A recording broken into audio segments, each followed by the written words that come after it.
Donc, bonjour à tous. Aujourd'hui, je vais vous parler de l'impact de l'urbanisation sur les maisons charbonnières. Donc, toujours pas d'oiseaux doux. N'hésitez pas à vous échapper si vous n'êtes pas dans la bonne salle.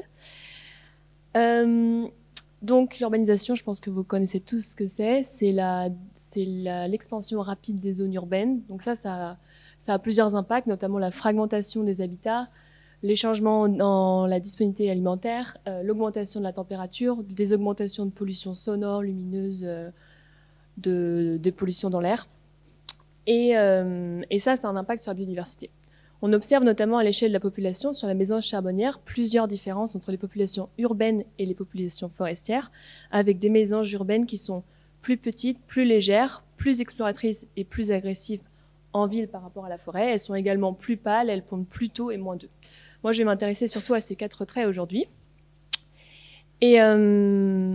Et ce contexte d'urbanisation, c'est vraiment un laboratoire à ciel ouvert pour nous, comme vous l'a expliqué Anne, pour essayer de différencier quelles sont les origines de ces différences phénotypiques. Et donc, est-ce que ces différences phénotypiques qu'on observe, elles sont plutôt d'origine environnementale? Donc, est-ce que c'est plutôt de la plasticité?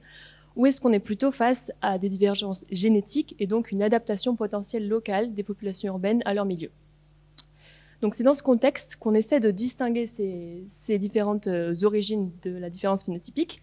Et pour ce faire, on peut faire ce qu'on appelle les expériences de jardin commun, qui sont des expériences dans lesquelles qui consistent à observer des populations de la même espèce, donc ici 2 espèces de fleurs qui sont deux populations de fleurs de la même espèce, pardon, dont on observe des différences phénotypiques. On va donc prélever des individus très jeunes, donc ici les graines, et on va les élever dans un environnement similaire avec des conditions environnementales identiques pour observer le phénotype adulte.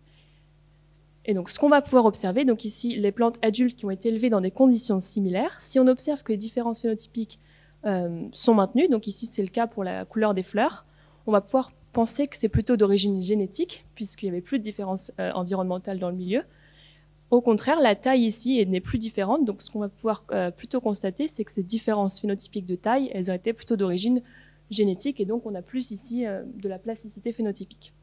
Donc c'est dans ce contexte qu'on se place et qu'on a essayé de réaliser le même type d'expérience sur les oiseaux, sachant que c'est beaucoup plus difficile à faire, mais on se pose la question suivante. Est-ce que les différences phénotypiques observées entre les maisons charbonnières urbaines, est-ce qu'elles sont maintenues quand on les élève dans des conditions environnementales similaires? On a donc conduit 2 expériences, mais je vais en parler d'une, de jardin commun, dans lequel on a collecté des œufs en milieu urbain et en milieu forestier, et on les a placés sous des parents adoptifs jusqu'aux 10 premiers jours des poussins, donc au moment où ils étaient capables de thermoréguler. Puis on les a placés en nurserie, au zoo du Lunaret, pour être nourris à la main, pour pouvoir contrôler un maximum la variation environnementale. Et ensuite, on les a placés dans des cages pour qu'ils puissent apprendre leur autonomie alimentaire. Et ensuite, on les a placés dans des volières. À partir de leur arrivée en nurserie, on a fait plusieurs sessions de mesure sur ces différents traits. Donc ici, on a 2 traits morphologiques, la taille du tarse, qui est un proxy de la taille de l'individu, et la masse corporelle. Pour le comportement, on a 2 traits. Ah oui, pardon. Pour le comportement, on a 2 traits. On a un paramètre d'exploration, ce sera le nombre de sauts effectués par l'individu dans un environnement nouveau. Et l'agressivité en main, c'est un score qui est donné de 0 à 3 et qui caractérise, donc 3 étant le plus fort, un plus agressif. Et donc la première prédiction qu'on a, c'est que les différences morphologiques, elles seront maintenues dans des conditions environnementales similaires, indiquant plutôt une variation génétique, à contrario des différences comportementales qui ne seraient pas maintenues. Ici, on a pris des œufs à la fois de Paris et de Montpellier. Donc ici, c'est les différents sites. On voit mal sur la carte, mais il y a un contraste. Donc les sites urbains sont les points en rouge, à Paris et à Montpellier, tandis que les sites forestiers sont plutôt en vert dans des environnements plutôt forestiers. Et donc, la raison pour laquelle on a pris 2 villes différentes, c'est aussi parce qu'on avait une seconde prédiction selon laquelle les divergences phénotypiques, elles seraient plus fortes lorsque le milieu urbain serait plus urbanisé, lorsqu'il y aurait plus de différences entre le milieu forestier et le milieu urbain. Donc, on s'attendait à ce que les différences à Paris entre la ville et la forêt soient plus fortes qu'à Montpellier. Donc, tout d'abord, pour comprendre un peu ça, on va regarder les résultats qu'on a sur les populations de suivi à long terme, donc les populations pas élevées en jardin commun, en milieu naturel.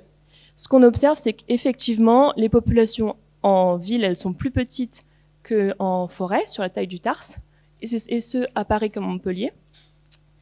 Et pour le poids, donc toujours en rose, les populations urbaines sont plus légères à Paris, en ville qu'en forêt. Et on observe une légère différence avec des individus plus grands et plus lourds à Paris par rapport à Montpellier. Ça, c'est quelque chose qu'on peut expliquer plutôt avec la loi de Bergman et la latitude. En revanche, quant à la différence un degré de différence entre les deux villes, on n'observe pas de différence.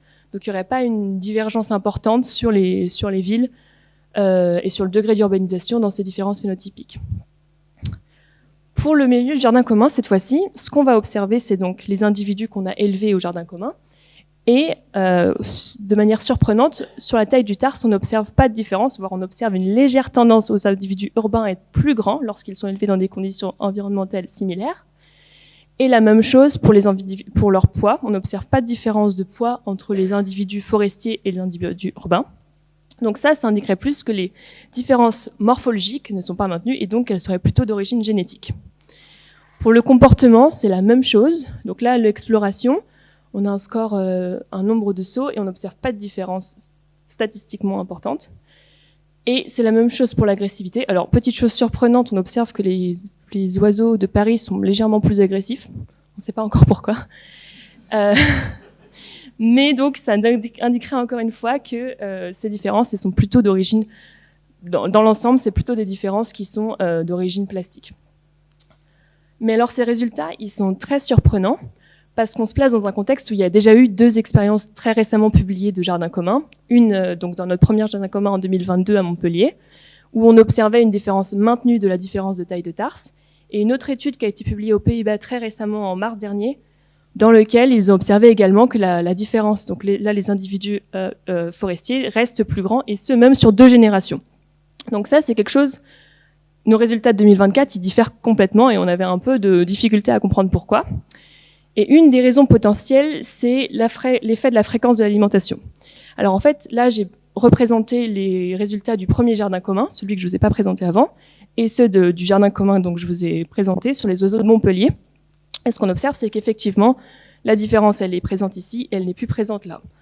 Et on peut se demander pourquoi. Et une des différences qu'on a constatées, c'est que il y a cette étude des Pays-Bas qui a montré que lorsqu'on nourrissait les mésanges toutes les 30 minutes, elles conservaient une taille assez grande par rapport à celles qui étaient nourries que toutes les heures. Et en fait, pour des raisons protocolaires, en 2022, on a continué à les nourrir toutes les 30 minutes, tandis que en 2024, on les a nourris de manière plus conséquente, mais seulement toutes les heures. Et ça semble avoir eu un impact sur la taille générale des individus élevés dans le jardin commun en 2024. Mais en fait, l'autre chose qu'ils essayaient de montrer dans cette étude, c'était que l'effet de l'alimentation serait plus fort et plus visible en forêt, parce que les individus forestiers seraient moins résilients, ou les individus urbains seraient plus habitués à avoir moins de nourriture, et ils s'attendaient donc à avoir une différence sur les individus nourris toutes les 30 minutes, et voir qu'ils... Pardon, non. Ils s'attendaient à ce que les individus nourris toutes les 60 minutes soient plus marqués par cette différence quand ils sont d'origine forestière. Et en fait, c'est ce qu'on observe nous, puisqu'en forêt, en 2024, il y a eu un gros déclin de la taille qui n'est pas vraiment montré dans les individus de la ville, mais principalement dans les individus d'origine urbaine, forestière. Et l'autre chose qu'on n'avait pas prévue, c'est quelque chose qu'on ne peut pas contrôler, c'est l'effet des précipitations. Et il faut savoir qu'en fait, donc ça c'est des données que j'ai représentées de Montpellier, de la précipitation à Montpellier, en 2024 et en 2022. Et en fait, en 2024, il a plu énormément. Et ça, c'est quelque chose qu'on ne pouvait pas prévoir. Et notamment sur la période d'avant la première ponte, le premier œuf récolté, jusqu'au dernier poussin amené en nurserie, il a plu. Là, c'est Montpellier. Il a plu vraiment de manière spectaculaire. Et on a donc des poussins qui sont arrivés dans des états vraiment catastrophiques. Et surtout, on a eu beaucoup d'abandon et beaucoup de pertes d'œufs. Donc ça, c'est un autre point. Donc en conclusion, on n'a pas trouvé par rapport à la prédiction initiale de divergence génétique, même sur les caractéristiques morphologiques, même sur les différences morphologiques, entre la ville et la forêt. Par rapport à la deuxième prédiction, on n'a pas non plus trouvé de différence entre Paris et Montpellier, malgré le fait qu'on considérait que Paris soit une ville plus urbanisée. Et par contre, on a montré l'importance de la variabilité interannuelle dans les phénotypes observés, et donc l'importance de prendre en compte ces différents paramètres, avec des individus forestiers beaucoup plus petits en 2024 qu'en 2022, et ça pourrait être lié à la fréquence de l'alimentation et aux paramètres de météo. Donc ça montre dans tout l'importance de reproduire des expériences lorsqu'on fait une synthèse de résultats. Voilà, je vous remercie pour votre attention.